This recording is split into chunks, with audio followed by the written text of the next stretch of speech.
impervious to weather. So F5 class tornado won't do a thing to this building.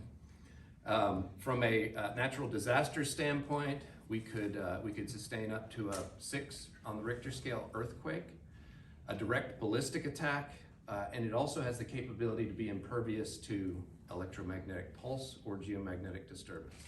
So a very secure facility for the brains of the system. In fact, if there were an issue, this would be the first light you would see back on in the valley. Pre-prepared to get that power back on as quickly as we can.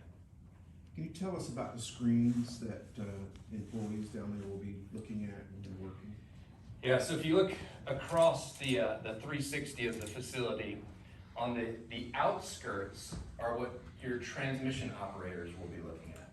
So they're looking at every wire and tie in the system, and they're looking for things that are going on, or they're preparing to do maintenance on the system. So those transmission operators will sit at those desks around the periphery.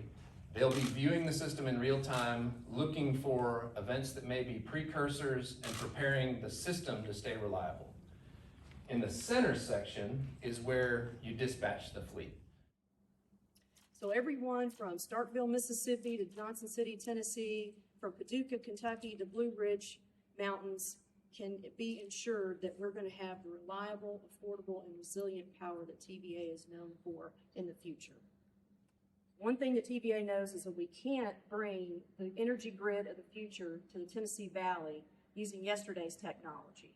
And so I think that this facility serves as a commitment to the Tennessee Valley people by TVA to bring the grid of the future to the Tennessee Valley. So another system operations desk that will be functioning in this room is our transmission operations desk. And so they're looking at... we have started to incorporate some cyber type events where breakers start opening and there's no real reason for it, trying to help them understand what type of observations to make to help determine what a cyber event might look like for them. And then as we're incorporating new generation resources, especially the inverter-based resources onto our system, they have different characteristics than our traditional generation fleet, so we'll be able to get them experience with that as well. Really, as we bring new operators in, typically it's a 9 to 12 month period that they're going through their initial training. And part of that is we will bring them in, put them on the simulator. That's actually their first experience with our control system, even though it's not controlling real time. So they can come in and break stuff here, and we're not putting people in the dark. Your lights aren't going to be out. If we trip a generator on the simulator, say a Sequoia unit, that unit is still running up at Sequoia. So we're not breaking anything in the field, but it's how we can teach them.